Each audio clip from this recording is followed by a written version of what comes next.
Et en fait, je pense que j'aurais pu réussir un paquet de trucs à tout prix. Pas le temps pour ces conneries, je vais me débrouiller tout seul. Je suis assez fort pour ça.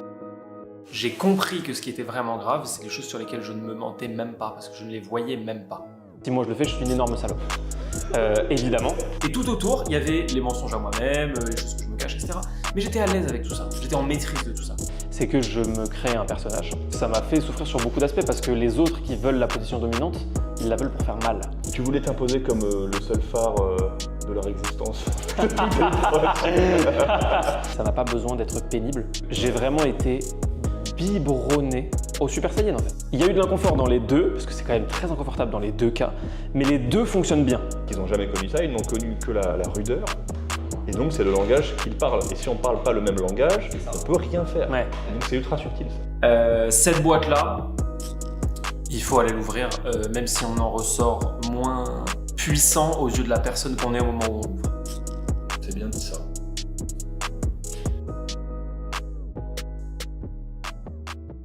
Avant de commencer, chose importante, vous pensez que la dette, elle augmente de combien par minute en France? Mettez vos estimations, on vous dira à la fin. Ah, c'est pour ça que tu cherchais Non, ça? non, c'est pas pour ça. Je viens d'avoir l'idée. Ouais, je me demandais combien par minute ça augmentait. Donc, estimation de l'augmentation de la dette française chaque minute. On avait chacun dit des chiffres, moi j'avais dit 150 000 Moi, j'avais dit 5 000 € par seconde. et ça faisait 300 000 par minute du coup, je crois. Ouais, et moi j'avais dit 20 000 par minute. Comme ça vous fait rester, on vous dira. Ils vont aller à la fin direct, ces imposteurs. Aujourd'hui, on tourne une petite vidéo pour parler de l'accompagnement qu'on a fait avec toi. Tu nous racontes un peu comment ça s'est passé, un peu que tu te présentes, tu nous dises un peu qui tu es, ce que tu fais. Impeccable. J'ai 25 ans, je travaille en ligne majoritairement, merci. J'ai ma boîte depuis 2018 et l'activité que je fais actuellement, c'est globalement quand je veux le dire bien, je dis du consulting pour les marques e-commerce naissantes ou pas encore créées. Okay. Et quand tu veux le dire moins bien? Quand je veux le dire moins bien, c'est moins bien. Non, mais c'est qu'en fait, ça prend beaucoup de formes, mais il y a de la formation en ligne, il y a de l'accompagnement, il y a du consulting pur, il y a de la vidéo YouTube, beaucoup. Une grosse partie de mon travail, c'est ça. Et je travaille avec ma compagne Victoria depuis le début. Ok. Tu nous as connus parce que tu es tombé sur le podcast que j'ai fait avec Nassim Saïli à l'époque, ça devait être au mois d'avril. Ouais, c'est à peu près ça. Voilà. C'est suite à ça que tu m'as contacté du coup? Ouais, c'était méga intéressant parce qu'il y avait plein de choses précises, il y avait plein de manières de décrire certaines choses qui étaient précises et qui ont parlé à la partie de moi qui pense ces choses sans les exprimer. Okay. Ce que je veux dire par là, c'est que globalement, il y a plein de trucs que tu as dit dans cette vidéo dans lesquels je me retrouvais à 100% et un peu sans me l'avouer. Ou en tout cas, sans les formuler comme ça. T'as quelques exemples de trucs? Non, t'as pas en tête? j'ai pas d'exemple en tête. Okay. C'est-à-dire tu commençais peut-être à pouvoir te les avouer et ça t'a confirmé que il y avait un vrai sujet à bosser? Ouais, carrément. Okay. Ouais, carrément. Et en fait, je me souviens même que ça a été libérateur en fait. De regarder cette vidéo parce que je me suis dit putain. Putain, je suis pas fou. Ouais, premièrement, je suis pas fou. Deuxièmement, il y a des gens qui peuvent aider à pas devenir fou. Okay. Parce que je pense que le truc principal, ça a été ça. Le truc principal, c'est qu'au bout d'un moment, à force de creuser dans une direction sans savoir si c'est la bonne, quand tu as creusé tellement longtemps, en fait, tu sais pas si t'as pas creusé trop longtemps pour être tout seul en fait. Et donc, que du coup, tu vas être complètement incompris et que tu dois te débrouiller tout seul pour revenir creuser dans l'autre sens. Et du coup, c'était quoi un peu l'impasse dans laquelle tu étais à l'époque? Qu'est-ce qui a fait que tu t'es dit ouais, ce gars-là, il peut m'aider quoi? Très simple. Premièrement, on avait, je vais souvent dire on parce que c'est souvent commun avec Victoria, Okay. mais premièrement, on avait des objectifs qui étaient majoritairement des objectifs financiers, qui ont été atteints, pulvérisés et stratosphérisés, beaucoup plus vite que prévu. Ça, je pense quelque part, a laissé un bon, on fait quoi maintenant? Et surtout, ça a laissé l'étape d'après, c'est plus. Sauf qu'en fait, le plus de chiffre d'affaires, de résultats, etc., n'était pas du tout forcément quelque chose qui nous correspondait, sauf qu'on ne s'était pas posé cette question. On s'était juste dit, bon, on est en train de jouer, on va continuer à jouer, quoi. Il n'y a qu'une seule direction, c'est plus de CA, quoi. Exactement. Donc plus de travail, donc plus de tête. Ça, du coup, ça a amené un truc un peu flou de, en fait, pourquoi est-ce que je fais les choses? Ok, c'est pour avoir un meilleur score au jeu auquel je suis en train de jouer, mais en fait, ça se trouve, mon score me va très très bien. Peut-être qu'il y a d'autres choses sur lesquelles je pourrais me concentrer. Et du coup, ça a amené ce deuxième truc qui est, Tu penses que si tu n'avais pas atteint tes objectifs et tu les avais pulvérisés, tu n'aurais pas pu venir nous voir dans le sens où tu te serais dit que C'est certain. ce qui n'allait pas, c'était précisément parce que tu n'avais pas atteint ces objectifs? Ouais, c'est certain. Ok. Je me le serais dit à 100%. Ouais. Je dis pas que ça aurait été vrai, Ouais. mais je dis que je me le serais dit. Parce que du coup, des fois, on se construit une prison tellement opaque que si on n'arrive pas au moins à atteindre un peu ce qu'on s'est forcé à atteindre, on peut pas du tout s'ouvrir à Ah ouais, l'idée c'est que pas le possible. travail à faire, il est ailleurs. Il peut être sur soi, quoi. C'est impossible. Et surtout, là maintenant, je le touche du bout du doigt avec le recul, je le touche même plutôt de mieux en mieux, mais j'ai découvert à 25 ans qu'il y avait autre chose dans la vie que le travail. J'ai, pour la première fois, je ne vous l'ai pas dit je crois d'ailleurs, mais on a un projet perso qui n'est que du perso. L'année prochaine, on va monter le Kilimandjaro. C'était à 1000 lieues d'avoir une quelconque place dans mon emploi du temps, ne serait-ce que d'il y a 6 mois. En gros, alors que c'est ça, la vie, quoi. t'es passé d'une logique utilitariste à une logique justement juste tournée vers toi, quoi. Ouais. Il y a une part de moi qui se dit encore que c'est parce que j'ai fini le premier jeu. Est-ce qu'il n'y a pas un énorme fils de pute qui vient de lancer sa tronçonneuse là? Ah putain, ouais, moi je l'avais pas. Il y a un fils de pute qui a démarré Sablé Broussaillage. c'était 3. Ils vendent des pièces détachées de voiture aussi. Artie en a tué 2, il en restait 1, du coup on tourne ici. Il était linéaire du coup. On l'a laissé vivre. Je t'avais dit, est-ce que tu aurais réalisé si tu n'avais pas atteint tes objectifs? Non, en fait, j'aurais jamais pu m'en rendre compte parce que je me serais forcément dit que ça venait de moi et que c'était en ma capacité de régler ce qui n'allait pas. Sauf qu'en fait, quand tu as l'impression que tout va bien, même si tu sais que c'est pas vrai, quand tu as coché les cases que les autres gens n'arrivent pas à cocher et que tu n'arrivais pas à cocher avant, et qu'en fait, sur le papier, tu as tout ce que tu pensais nécessaire pour être heureux, même si j'ai jamais pensé un jour que je serais heureux, quand sur le papier, tu as tout, au bout d'un moment, tu te dis que ça peut peut-être pas venir de toi, la solution. Ça me fait penser à un truc. Tu sais, en psychologie, on parle de locus de contrôle externe ou locus de contrôle interne. C'est en gros, on va considérer que... C'est attribuer ce qui se passe dans notre monde ou ce qui se passe dans le monde, soit à l'intérieur de nous, c'est-à-dire est-ce que tu as un locus de contrôle interne, tu as un pouvoir dessus, locus de contrôle externe, tu n'as pas de pouvoir dessus. Ça, je pense que... Donc tu étais dans un locus de contrôle interne jusqu'à là, et là tu t'es dit ok, il faut qu'il y ait quelque chose qui arrive de l'externe en gros en quelque sorte. Ouais, c'est ça. Ça dépend vachement des sujets. Je pense que je le répartis différemment, externe ou interne, en fonction des choses. Mais là, par exemple, ma réussite financière, ma réussite sentimentale, ma réussite familiale, je l'attribuais à moi, je me l'attribuais.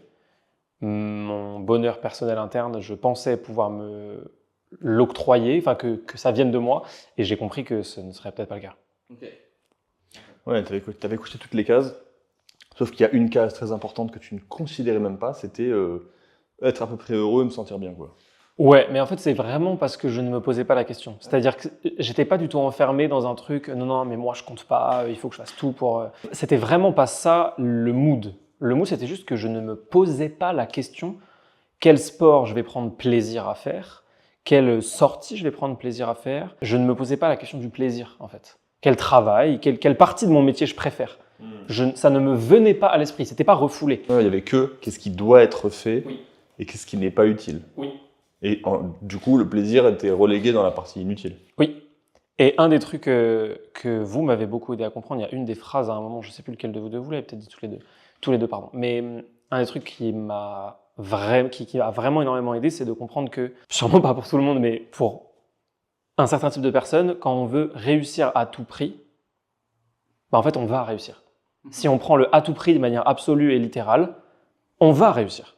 Ouais. Certainement pas tout le monde, parce qu'ils ne sont sûrement pas capables de le faire à tout prix, mais je pense que c'était mon cas. Et en fait, je pense que j'aurais pu réussir un paquet de trucs à tout prix. Et c'est sûrement ce qui s'est passé. Sauf qu'en fait, quand tu prends... Les gens n'ont vraiment pas conscience de ce que ça veut dire derrière. Pas du tout. Ils ont même plutôt l'impression que c'est positif. Moi, j'avais l'impression que c'était positif. Je vais réussir à faire ça à tout prix. Je suis trop fier de moi, génial. T'es un mec méga stylé. D'ailleurs, la société te valide. Putain, il donne vraiment tout pour y arriver. C'est gratifiant socialement. C'est comme de dire... mes campagnes de pub, elles vont fonctionner à tout prix. Mais donc elles ne seront pas rentables. Mais oui, mais c'est pas grave, elles vont fonctionner.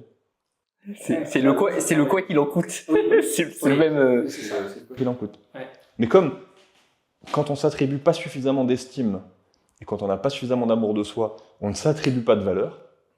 et ben, le fait de payer de soi, le fait que ce soit toi-même le prix, bah, tu te dis, bah, ça vaut le coup. Oui, carrément.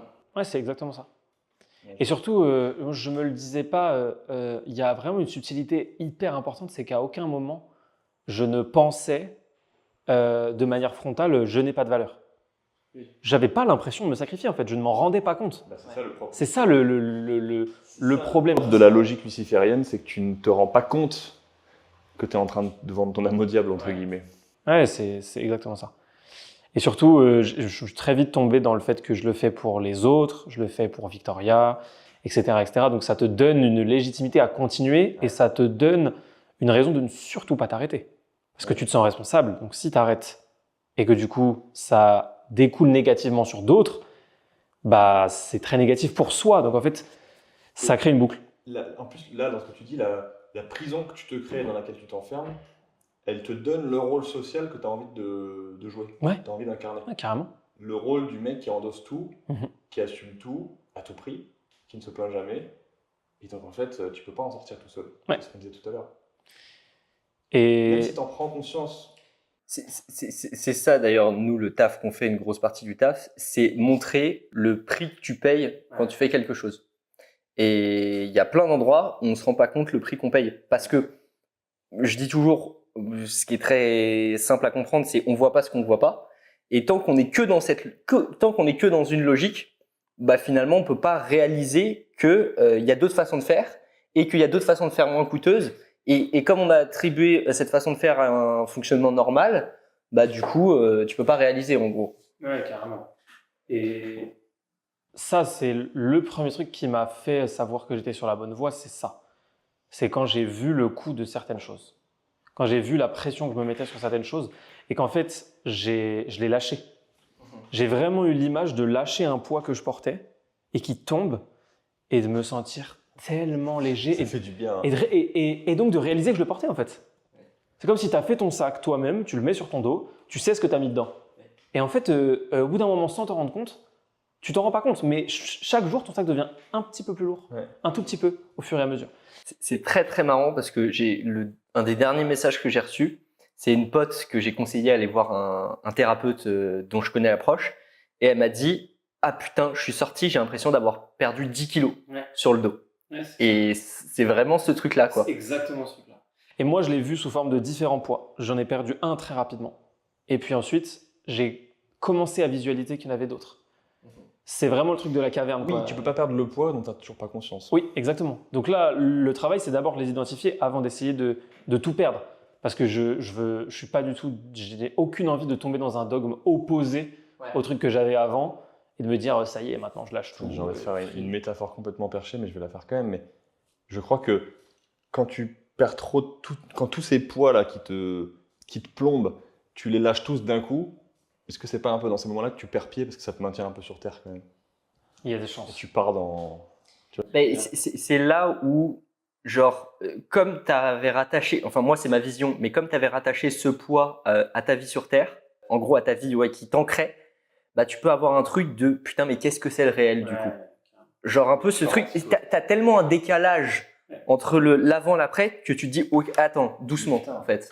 Ce qu'on est en train de dire là, pour moi, c'est une autre manière d'expliquer pourquoi, et encore plus pour les gens qui sont dans la tendance psychotique, il vaut mieux éviter de jouer avec des psychédéliques, parce que le psychédélique, c'est celui qui va te faire lâcher trop de poids d'un coup. Oui, ça. Oui, carrément. Ouais. Bah bref, je ferme cette parenthèse, mais ouais, du coup, je voulais enchaîner sur un truc. Comment ça s'est passé concrètement pour toi le travail qu'on a fait ensemble? Et qu'est-ce que ça t'a amené dans un premier temps de positif? Et dans un second temps, on ira un peu sur ce que ça t'a pas amené, sur ce que tu aurais aimé que ça t'amène mais que tu n'as pas trouvé. Sur le comment ça s'est passé pour moi, Est-ce que le format t'a convenu? ouais. J'avais beaucoup d'appréhension sur le format visio-distance, énormément d'appréhension même. Je pense quand même que c'était mon impression numéro 1.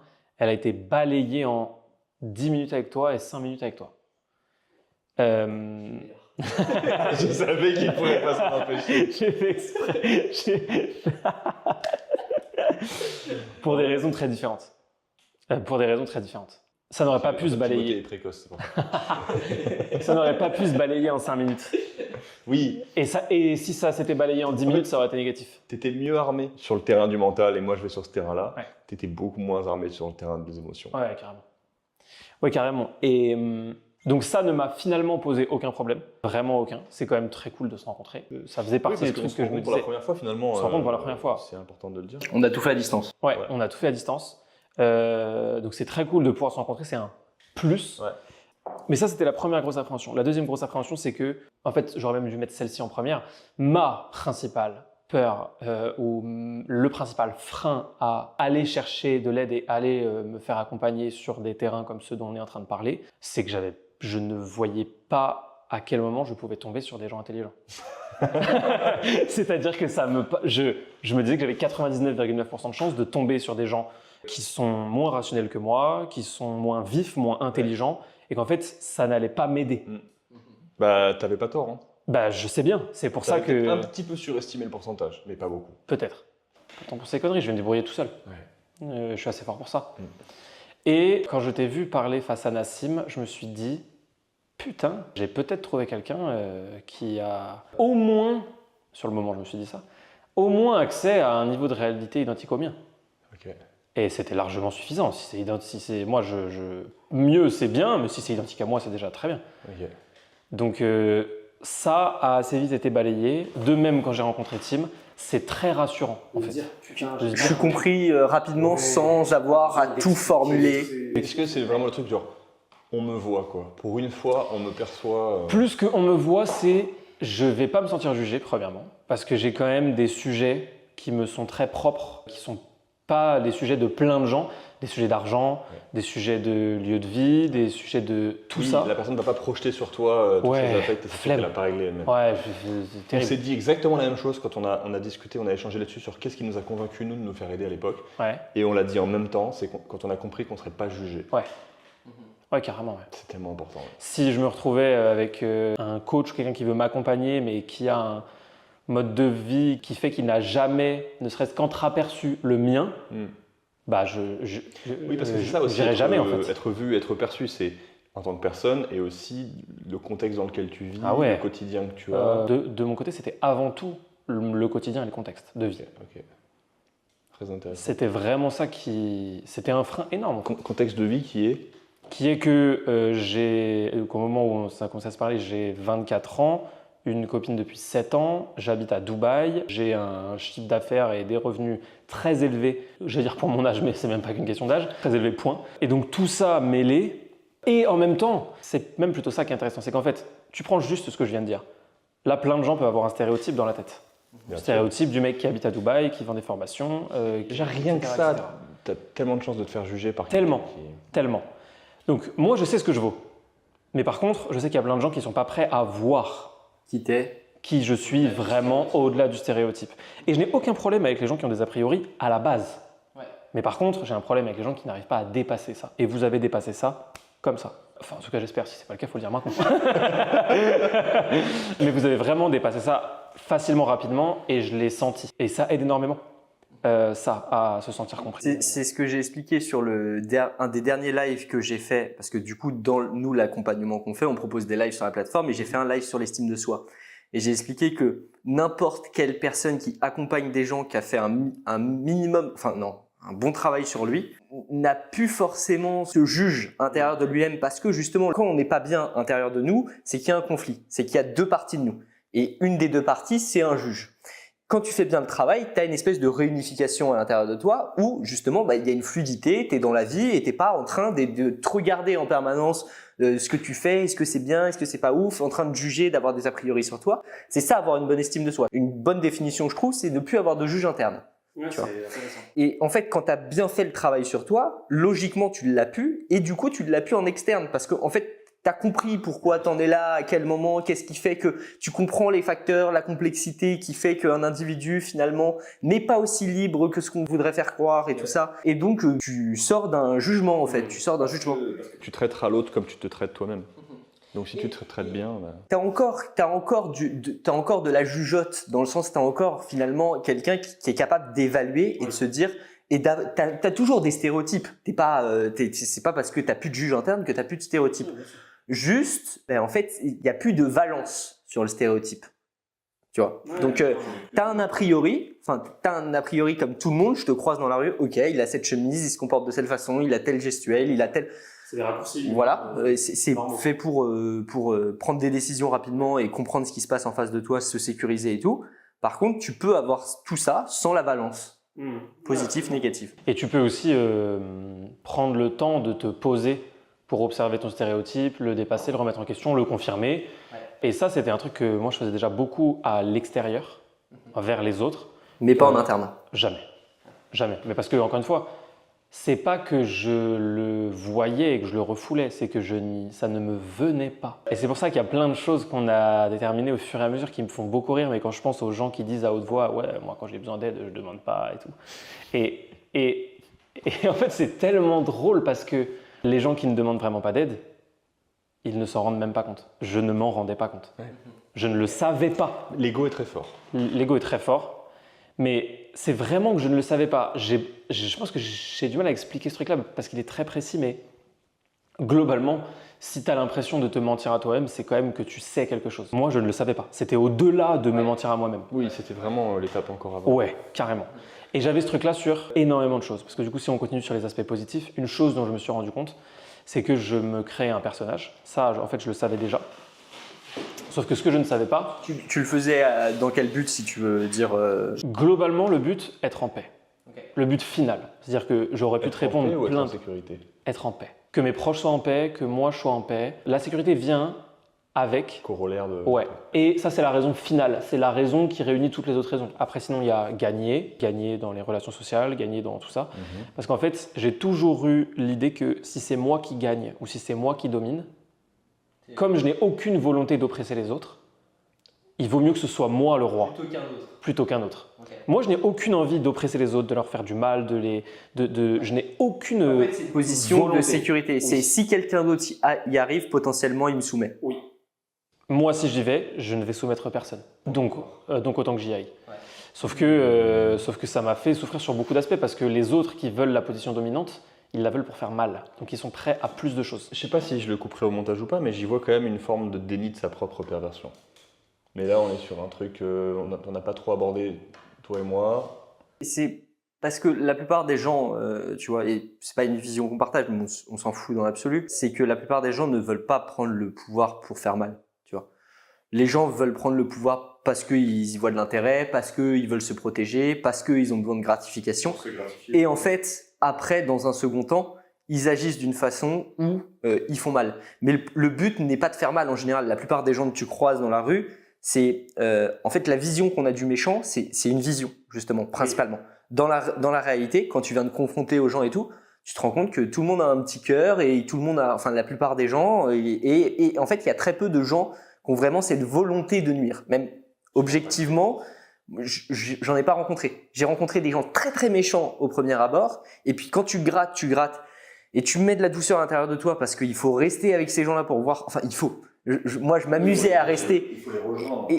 Et au bout d'un moment, tu te rends compte, ah, ok, c'est à cet endroit-là qu'il est blessé et c'est pour ça qu'il a tout ce mécanisme de défense et qu'en fait, il détruit objectivement, extérieurement. Oui. Du coup, tu te dis, il est méchant. En général, il est blessé. Oui, ça, je suis d'accord. Mais là où je place mon curseur, c'est dans la conscience de ce qu'on est en train de faire. Okay. C'est-à-dire que je pense effectivement que tu as raison et qu'il y a une partie où c'est du déni de perversion, de ma part.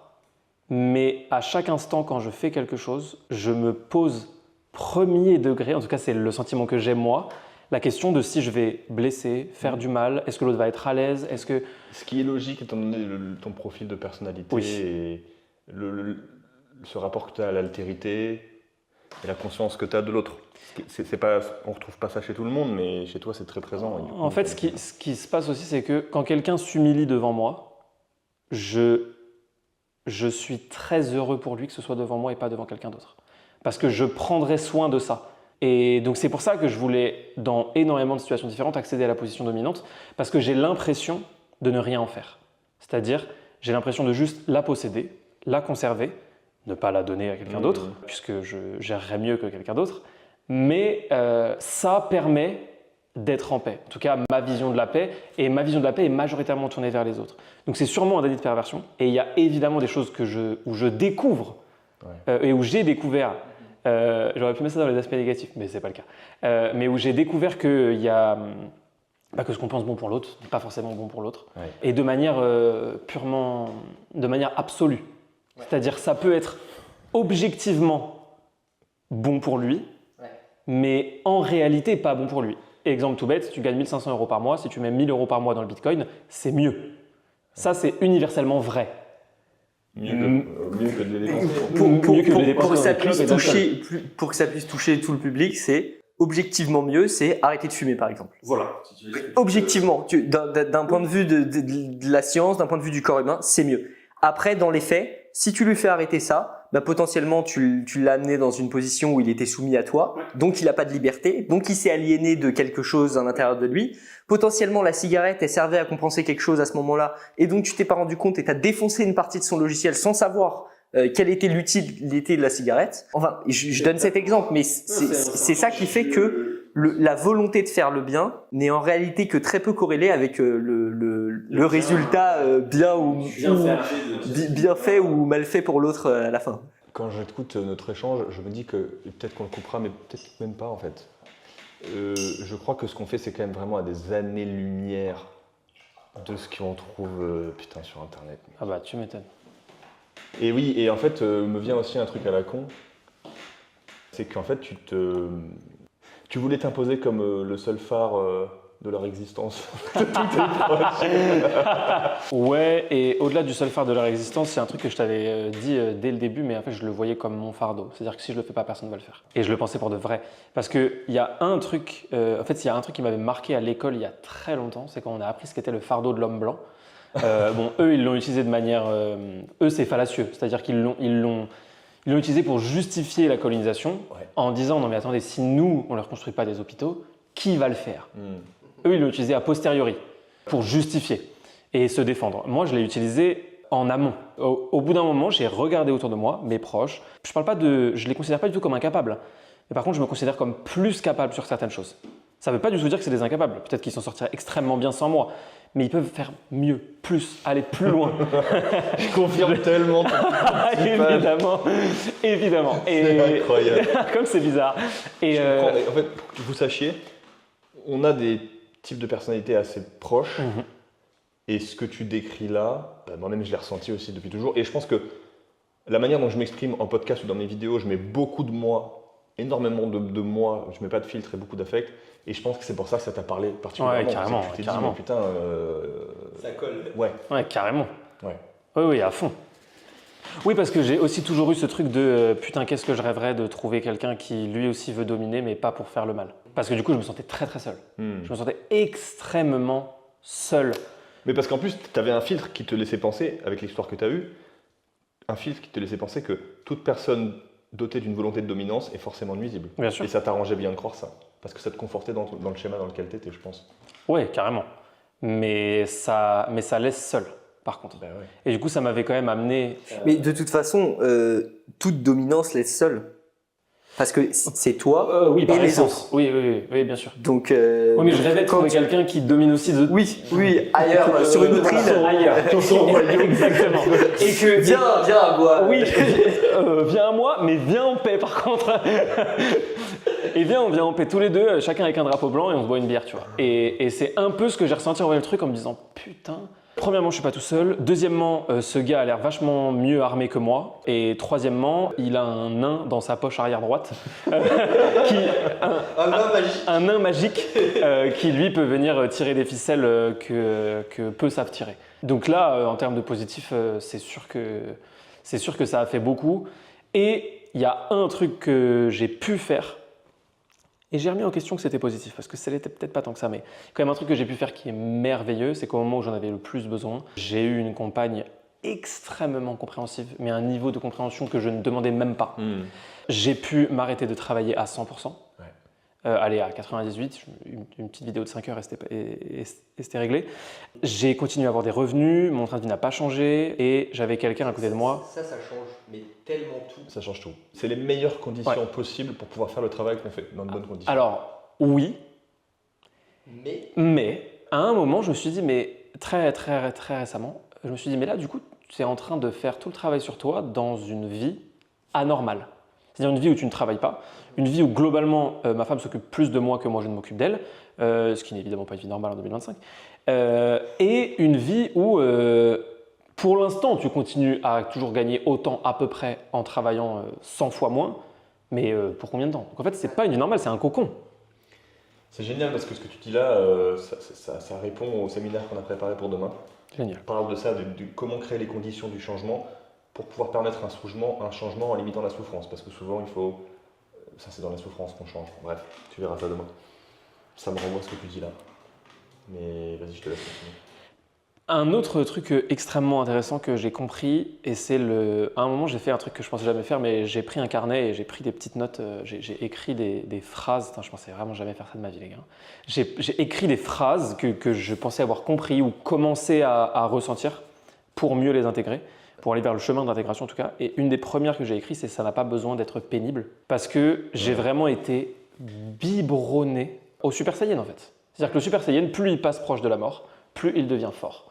Donc tant que tu t'approches le plus près possible de la douleur, après tu seras plus fort. Et en fait ça je l'ai appliqué à l'entièreté de ma vie. J'ai toujours pris des loyers plus chers que ce que je pouvais, je me suis toujours mis dans des situations, je l'ai fait pour absolument tout. Et ça marchait. Donc en fait, en plus, à tout prix. C'est pour ça que dans le sens inverse, tu vois, après ce que tu as fait, il n'y a pas besoin de s'inquiéter globalement. Parce que si tu veux te maintenir un espace de vie, tu feras toujours tout au bout d'un moment pour le maintenir et quelle que soit la difficulté tu vois, s'il y a un truc où c'est ton critère, bah, tu peux toujours te démerder pour le trouver. Mais pour trouver un truc qui répond à tes besoins. Donc, il n'y a pas forcément besoin de s'inquiéter en soi, dans le sens où, même si c'est la merde à ce moment-là, si toi c'est un besoin et que t'es bien à l'aise avec ce truc de ouais, je vais aller chercher pour moi, bah, tu feras en sorte de bouger de pays, de faire en sorte que ça soit possible dans ton environnement. Bien sûr, par moments, ça ne l'est pas, mais globalement, l'humain a cette capacité d'adaptation où, ok, il y a besoin de produire plus de ressources à ce moment-là parce que c'est la dèche, go, tu vois. Oui, carrément. Après, c'est une confiance en soi, en fait. Ouais. Que j'ai réussi à acquérir avec le temps. Sur cet aspect-là, en tout cas. Parfois, malheureusement, aussi une confiance dans sa propre capacité à ne jamais s'écouter pour continuer coûte que coûte. Oui. Une confiance dans le fait que tu seras capable de ne jamais de rester bien coupé de toi pour pas sentir que ça pique et que c'est trop dur. Ouais, carrément. Oui, ça c'est certain. Et en fait, c'est une confiance dans ta capacité à te sacrifier jusqu'au bout. Oui. Et j'ai eu ça... c'est exactement ce que j'ai ressenti. C'est-à-dire que je me quand disais tu me toujours. Dis que c'est une confiance en moi, moi je te dis menteur. Non, c'est pas une confiance en toi, c'est une confiance dans ta capacité à te sacrifier. Capacité à te sacrifier qui est inversement corrélée à la vraie confiance en soi, à la vraie estime de soi. En fait, c'est même une confiance dans ma capacité à ne pas craquer. Oui. Mais oui, on rejoint carrément ça. Ouais. Est-ce qu'on développe ce truc-là ou pas? Parce que si tu as une estime de toi, si on mettait la psychologie comme étant, si on métaphorisait la psychologie et on la mettait comme étant un corps, quand tu as une bonne estime de toi, tu ne brattes pas une partie de ton corps contre un résultat extérieur. C'est-à-dire que tu vas pas te couper un membre pour avoir tel résultat dans le monde. Et donc, ton estime de toi, c'est ta capacité à préserver ton intégrité psychologique, physique, etc. Ouais. Oui, la définition de l'estime de soi a été complètement dévoyée. Oui, carrément. Si on le prend littéralement, c'est une estimation de soi. Et en fait, 99% des gens sont très mauvais à ça. Ben oui. Ils sont nuls pour s'estimer. L'humain est rempli de biais et là-dessus, il y a plein d'études qui montrent que, par exemple, 75% des conducteurs pensent qu'ils conduisent mieux que la moyenne. Ou 90% aux États-Unis. Les 75, c'est en Suède. On voit la différence de culture et de mentalité. C'est vraiment un truc de ouf. Et oui, il y a la même chose avec le sentiment d'être plus intelligent que la moyenne. Ouais. Ça, c'est lunaire. Et ce qui fausse encore plus la chose, c'est que beaucoup de gens qui sont réellement plus intelligents que la moyenne ont répondu qu'ils ne l'étaient sûrement pas. Donc en fait, on a carrément enfin bon, voilà. Ça me fait penser à l'effet de Dunning-Kruger. Quand tu sais à peu près, tu penses que tu sais tout, et quand tu commences à bien maîtriser un sujet, tu réalises l'ampleur de ton ignorance. Ouais. Pour revenir sur le sujet, est-ce qu'il y a, je sais pas concrètement, qu'est-ce qui a changé pour toi, que ce soit dans ton rapport à toi-même ou dans tes comportements, est-ce que tu as observé des changements? Il y a des choses difficiles à verbaliser. Ne dis pas pour dire, tu vois. Si tu dis Ouais, bien sûr, bien sûr. Il y a rien. Ouais, bien sûr, bien sûr. Il y a plusieurs choses très concrètes. Premièrement, j'ai appris à identifier ce que j'aime ou ce que je n'aime pas. Et avant, ce n'était absolument pas le cas. Un truc tout bête, je ne me posais pas la question de si j'aimais, c'est un exemple précis, mais parce que ça peut parler quand même. Moi, je ne me posais vraiment pas la question de si j'aimais ou pas les fruits. Il s'avère que j'ai appris que j'étais allergique. Au moment où j'ai appris que j'étais allergique, j'ai eu une espèce de déblocage de bah oui mec, mais en fait, tu t'aimes pas ça, t'as jamais aimé ça. Et tu t'étais pas autorisé à ne pas aimer parce que c'était bon objectivement. Ouais, puis je m'étais Mais pas à ce posé la moment-là- question, je sais pas, je mange, tout le monde est content, ça a l'air bien, on mange quoi. Je ne me disais pas, je n'aime pas ça, c'est pas grave, je le mange quand même. C'est là où c'est subtil en fait. C'est que je ne me disais rien. Je mange une pomme. Oui, tu t'introspectais jamais. Jamais. Parce qu'en fait, si tu avais commencé à t'introspecter, tu Et- te serais rendu compte de et à ce quel qui- point ton logiciel était dangereux et toxique. Et ce qui est Enfin, terrible, c'est que pourtant, c'est j'avais le sentiment, et je pense que je me trompais pas. En fait, en réalité, je m'introspectais beaucoup, mais juste pas sur les bonnes choses. Je passais mon temps à me remettre en question, à comprendre ce que je fais, à prendre du recul sur qui je suis, mais juste pas sur la bonne personne. Je passais mon temps à le faire sur mon surmoi, Ouais. pas sur moi. Oui, sur Mais- ton faux self en fait, sur la carapace. Oui, sur mais l'introspection, c'est un des trucs qui m'a caractérisé le plus, mais c'est ce qui a fait que j'ai continué dans ma pente à mort. Parce qu'en fait, j'étais en train de rendre extrêmement précis et érudit le surmoi. J'ai travaillé à mort, j'ai fait un travail colossal, je pense, mais sur quelqu'un Pour polir l'armure. qui n'était pas moi, ouais. L'armure était en béton armé, et c'est un truc que je vous ai dit d'ailleurs à tous les deux à plusieurs moments pendant l'accompagnement. Au début, j'ai pris conscience de la force de frappe de la défense que j'avais. Oui. Elle était titanesque. Oui, tu avais créé une défense digne des plus grands châteaux forts. Putain, ouais. J'avais l'impression d'être dans Inception, où au moment où ils essaient de rentrer dans le rêve du mec qui est archi chaud, en fait qui s'est méga entraîné, il y a full mec armé avec des vannes et tout. Mais c'est ça en vrai, c'est ça. Mais oui, Genre c'est ça. les défenses psychologiques, c'est ça. C'est exactement ça. Et tu vois la personne, genre moi du coup je travaille là-dessus. Je vois les gens faire des triples pirouettes, quadruple salto, et je les vois. Je les vois. C'est là Mais que tu as besoin de bosser avec j'ai quelqu'un l'impression de les d'extrêmement voir, en tout cas. compétent, parce que sinon tu le mets dans le rétro, tu Oui. le distances direct. Exactement. Et moi, j'ai adoré faire mes triples saltos et vous voir me voir. Ça, c'était merveilleux parce que je me disais putain, fait chier d'être le plus intelligent de la pièce en vrai. Genre, c'est fatigant, bordel. On se fait chier à crever quoi. Alors que quand on commence à capter des trucs et quand je peux faire des trucs en me voyant, quand je peux faire mon spectacle, quand l'enfant peut faire son spectacle et être apprécié tout en le faisant, bah putain, ça fait du bien et donc au bout d'un moment, il lâche. Et ça m'a beaucoup aidé parce que moi, j'ai conscience de mes pirouettes dans beaucoup de cas. J'ai conscience de ce que je fais. J'ai conscience que je me place là, que je contourne là, que je fais ceci, cela. Mais tu vois pas le prix que tu payes par contre au fait de faire ça. Pas du tout. Mais non, mais bien sûr, ça fait partie du masque que de camoufler le prix, parce que si tu vois le prix. T'arrêtes. En fait, au bout d'un moment, tu peux plus. Moi, j'avais essayé justement j'avais fait tout le travail sur moi. J'étais plutôt bien stable et je me suis dit, je suis rentré dans une formation, un truc, et il me demandait de faire des trucs qui allaient m'auto-aliéner de moi-même. Et je me suis dit, c'est pas grave, cette fois, il y aura de la conscience. Donc, je suis au-dessus de ça, je vais rentrer là-dedans, et de toute façon, si jamais c'est pas ouf, je le verrai, et au bout d'une semaine, je ressors. Je suis rentré 2 semaines, j'ai mis 3 mois avant de... L'arrogance, bim, genre au sol, mais vraiment, parce que je l'ai fait c'est-à-dire que je l'ai fait en ayant conscience du prix que ça coûte et je me suis dit, oh, c'est pas grave, de toute façon, maintenant j'ai compris. Ah ouais, non, mais j'avais beau avoir, c'était encore pire en fait. Ouais. C'était bien pire. Oui, il vaut mieux être à ce que tu vois. Ouais. Et c'est pour ça, ça me fait penser, que les meilleurs hypnotiseurs sont ceux qui sont le plus sous hypnose. Oui. Parce que dès que t'es pas à 100% convaincu de ce que tu fais, t'arrives plus à faire. Ouais, bien sûr. Tu peux plus vendre. Et c'est peut-être pour ça que, je sais pas si tu veux en parler, au pire on coupera, mais c'est peut-être pour ça que tu te sens peut-être moins à l'aise aujourd'hui dans la vente qu'avant. Ça me fait penser à ça. Ouais, carrément. En fait, on a plein de bonnes raisons de rester, de maintenir notre défense en place et de rester dans notre personnage. Parce que l'ego. Mais je suis en train de préparer une vidéo juste sur ça, sur justement comment on arrive à faire mal à l'autre sans le voir. et comment marchent toutes les entreprises pour dès que tu sens que c'est un petit peu trop douloureux, tu délègues le truc, tu vas déléguer le processus de vente, et en fait comme ça, le vendeur il va se dire non mais de toute façon la boîte elle tournerait même si je suis pas là, donc que ça soit moi ou un autre c'est pas grave, et le mec qui vend son truc derrière ne voit plus comment les mecs ont été ramenés dans le processus, et c'est comme ça que tu montes une dictature et qu'à la fin tu te retrouves avec des camps de concentration. mais vraiment, tu délègues les process, personne n'est méchant dans l'équation parce que tout le monde et puis déporte la faute sur l'autre et tout, et puis à la fin tu arrives sur des trucs qui sont dégueulasses en fait. Et c'est comme ça qu'il y a des gens qui bossent chez Mediapart et qui ont des iPhones avec des terres rares dedans creusées par des gamins. Mais oui. Tu mets de la distance entre toi et le réel. Plus tu mets cette distance entre toi et ce que tu ferais subir à l'autre, plus tu peux le supporter. Typiquement l'iPhone, l'enfant a des millions de kilomètres ou ce genre de truc. Je dis un truc aussi dans cette vidéo, que si jamais les gens devaient aller prélever eux-mêmes l'impôt s'effondrerait. Ouais.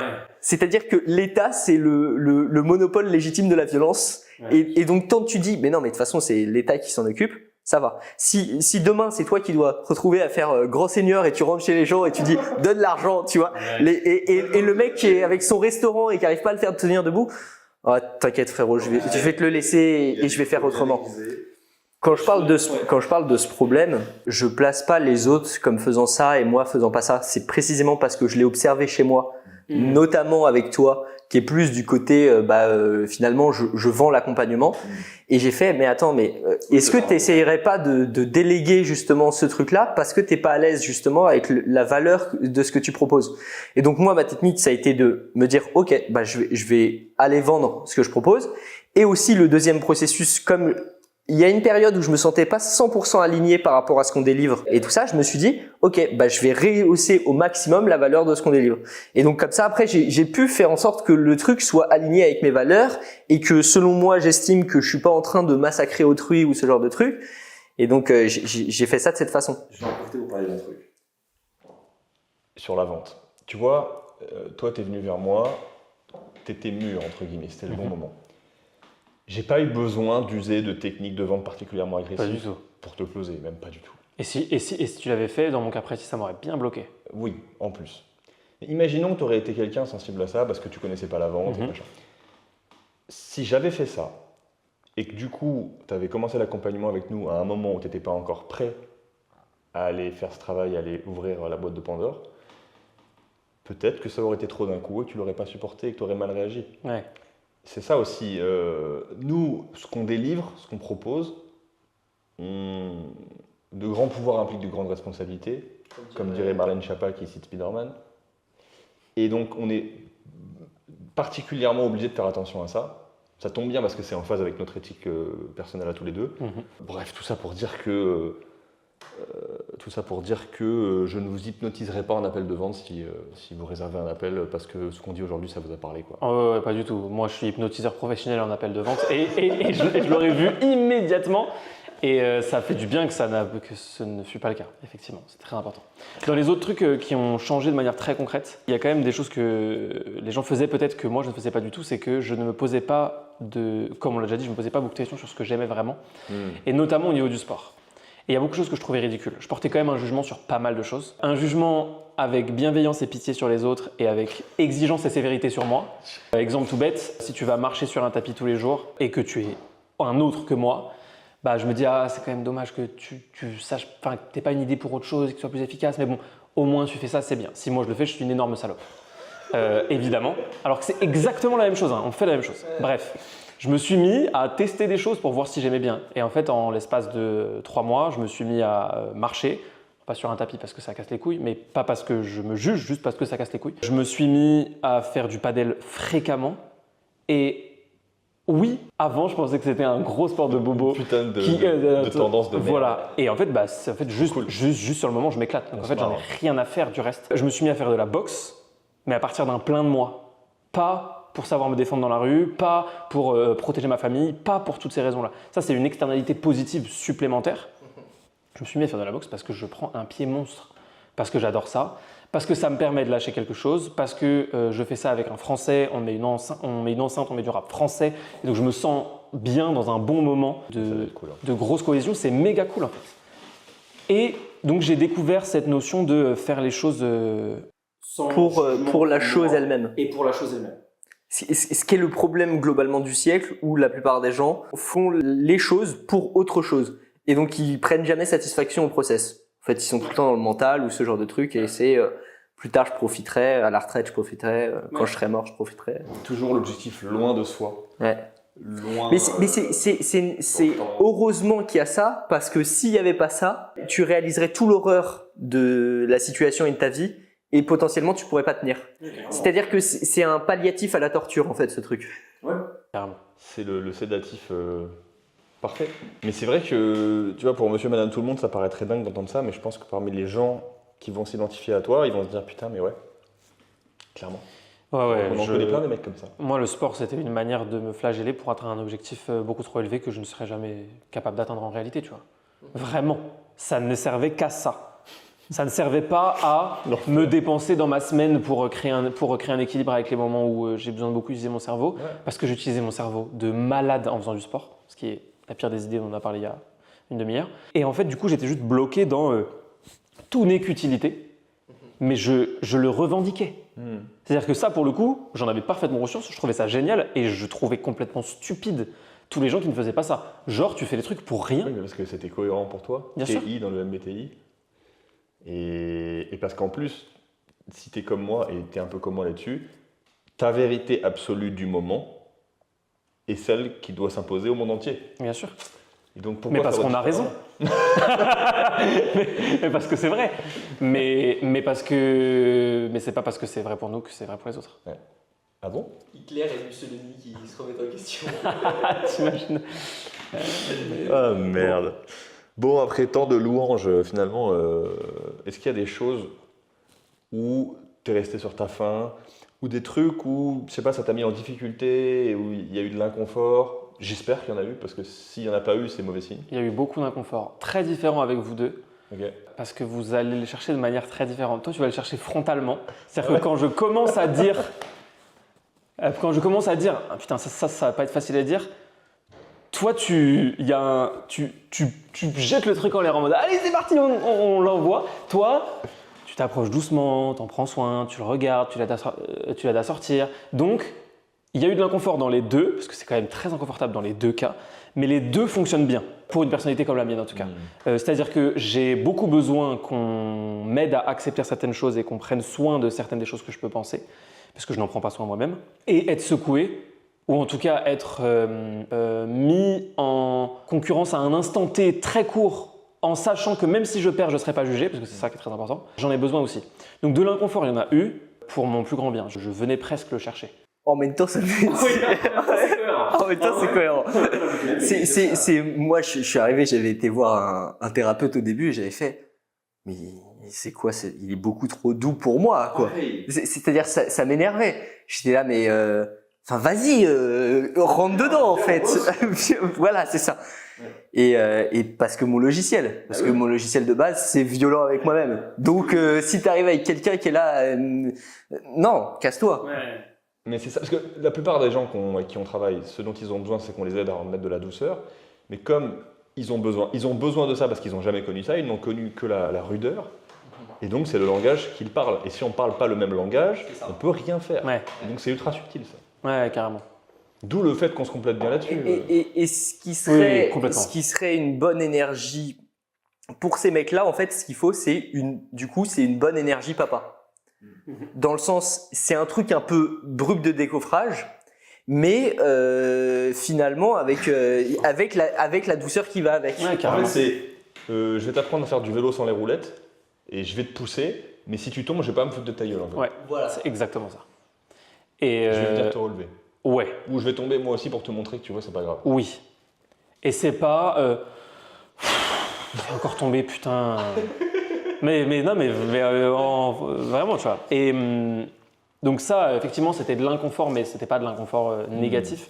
Dans le négatif, qu'est-ce qu'il peut y avoir? Si je m'écoute là, dans le négatif, le premier truc qui me viendrait, c'est purement personnel. Donc en fait, ça va sûrement pas s'appliquer aux autres. Mais Ça le sera forcément. moi, si ça durait 2h30 au lieu d'une heure et demie à chaque séance, je serais plus content. S'il y avait 24 séances par chacun au lieu de 12, je serais plus content. Si on se voyait en physique une fois par mois, je serais plus content. Mais en fait, maintenant, j'observe ça. Et je me dis, bah oui, tu serais plus content, mais oui, tu serais plus content si… Ce sera des options en upsell bientôt. Oui, très bonne idée. Mais oui, en fait, tu serais plus content si tous les matins on te ferait une Ferrari aussi. Enfin, tu vois, genre au bout d'un moment, il n'y a pas de…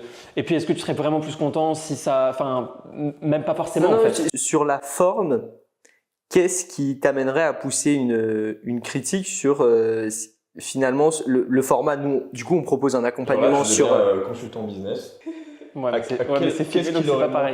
Qu'est-ce qu'il aurait manqué pour que tu te dises ça dépasse toutes mes attentes et c'est absolument parfait? Mais c'est gratuit là ce qui se passe. Bah ouais. C'est gratuit pour vous, je veux dire.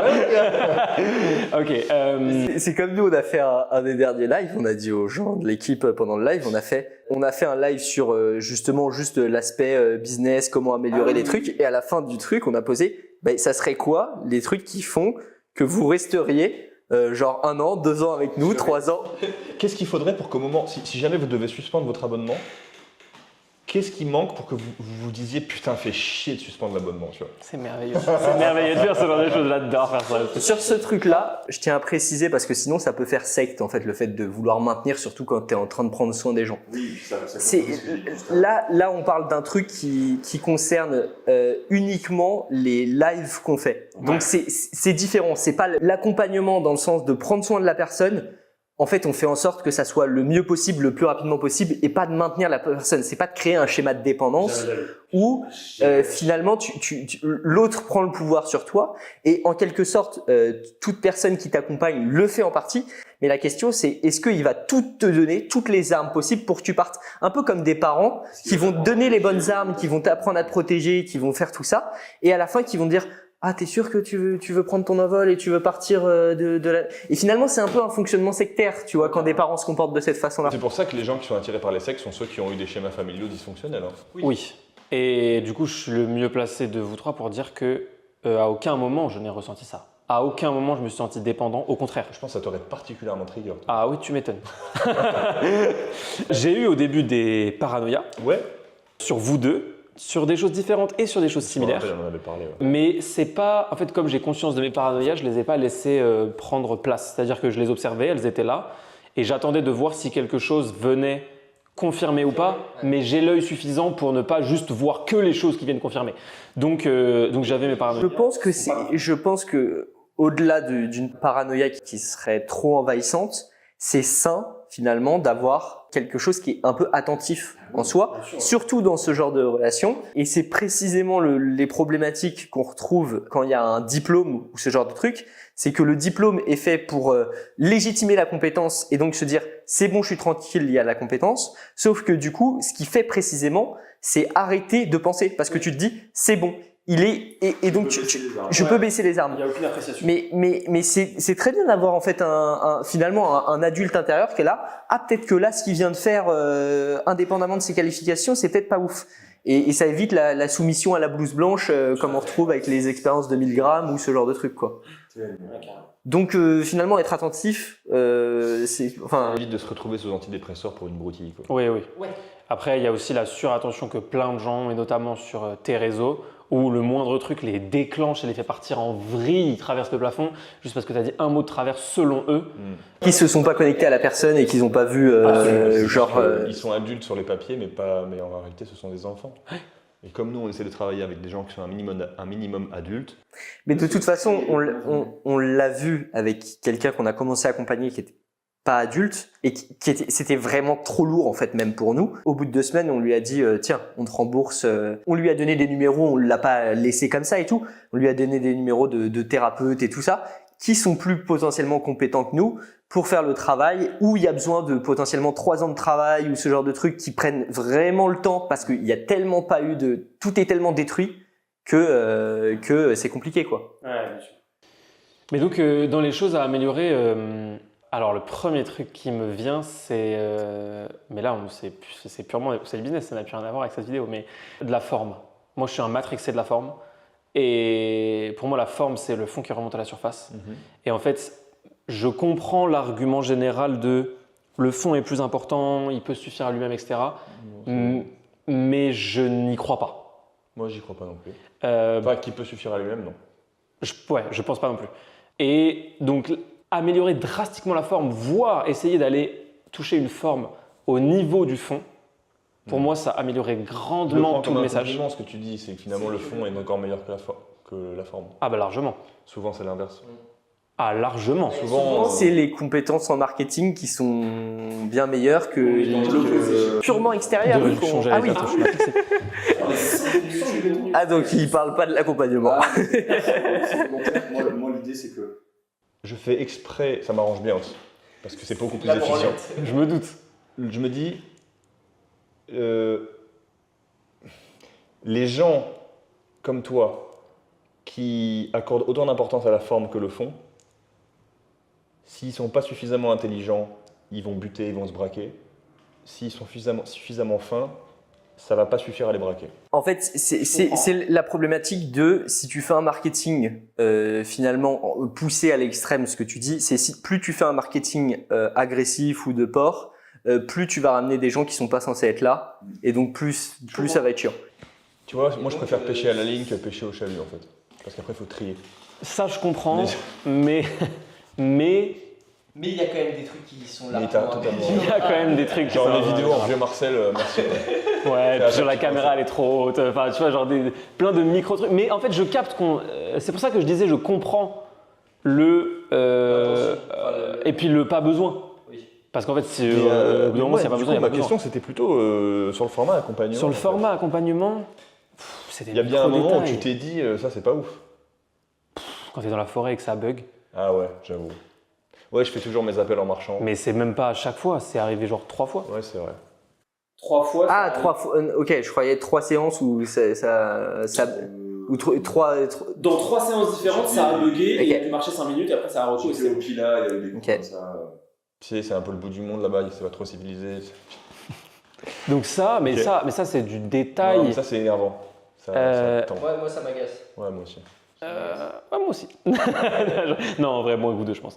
Le fait qu'il y ait zéro visibilité, mais encore une fois, c'est très personnel. Le fait qu'il y ait je n'ai pas de visibilité sur où on va. Ah bah oui, là, c'est fait exprès. Mais je me doute que c'est fait exprès.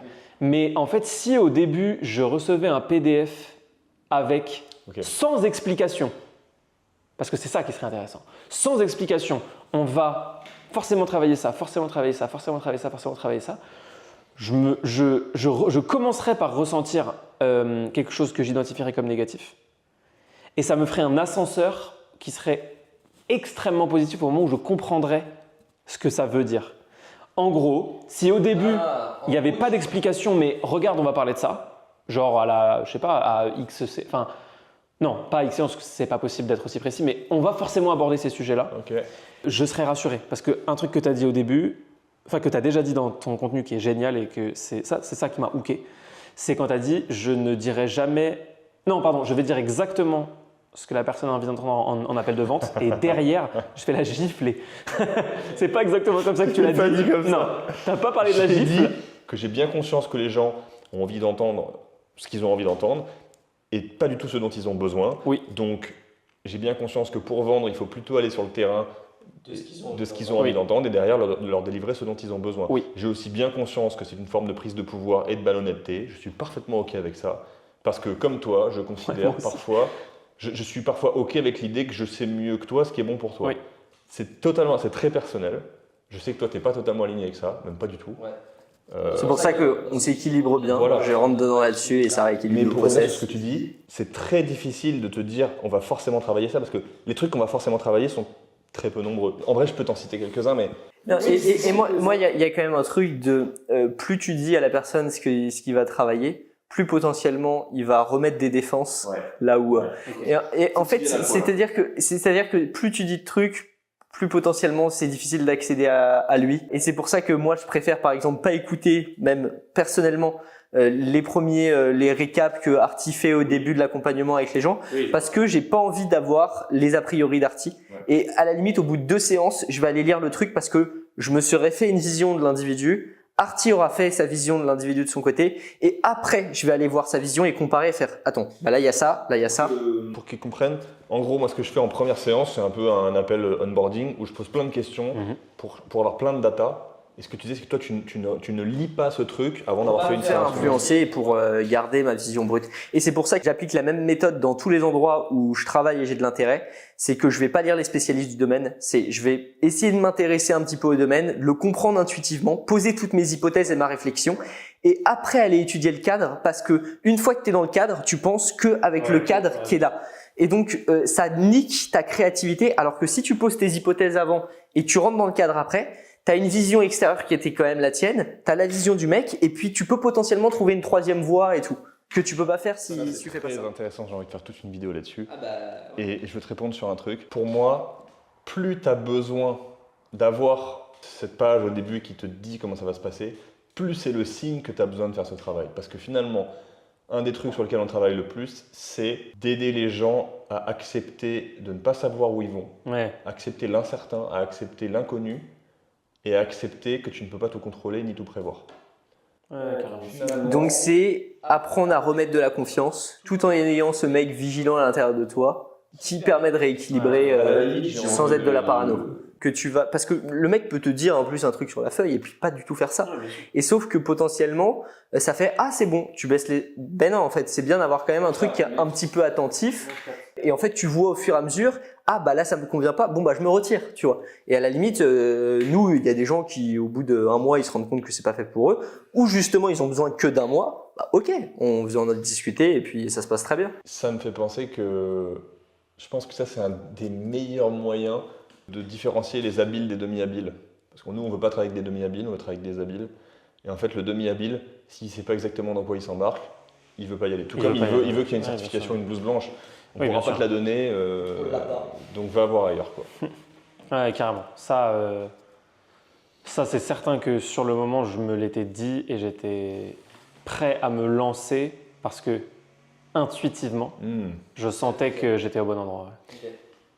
Et c'est la raison pour laquelle je t'ai dit tout à l'heure, avant qu'on tourne, que les profils que moi j'ai envie de toucher, c'est les gens qui sont des N sur le MBTI, qui sont des intuitifs. Parce qu'ils ont cette capacité de prendre du recul, de penser la chose de manière globale et systémique, et ils ont cette capacité à se faire confiance, je trouve, plus. Bah, en fait, globalement, on avait terminé, sauf si toi, t'as un truc à rajouter. Ouais, le dernier truc que j'aurais à rajouter, qui est quelque chose que je n'aurais jamais vu ou identifié avant, c'est que je savais que je me mentais à moi-même sur beaucoup de choses et c'était pas si grave. Parce que j'ai compris que ce qui était vraiment grave, c'est les choses sur lesquelles je ne me mentais même pas, parce que je ne les voyais même pas. Par contre, il y a un truc global, une espèce de poche fermée, c'est pour ça que le truc de boîte de Pandore, ça marche bien. Je voyais la boîte. Je ne savais pas ce qu'il y avait dedans, je n'avais aucune idée, je ne me posais pas la question, mais je voyais qu'il y avait une boîte fermée, sans avoir aucune idée de ce qu'il y avait dedans. Et tout autour, il y avait les mensonges à moi-même, les choses que je me cache, etc.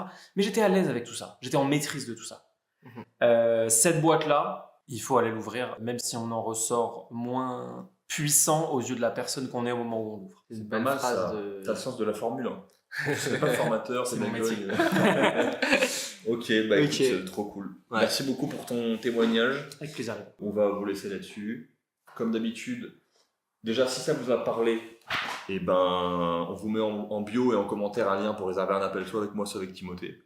À vous de voir avec qui vous avez senti le plus d'affinité. Quoi d'autre? Si vous avez des questions ou des remarques ou quoi, espace commentaire. Petit like évidemment. Et puis, je sais pas, t'as un truc à rajouter? Non. Top marketing, hein. Allez, bonne journée. À bientôt.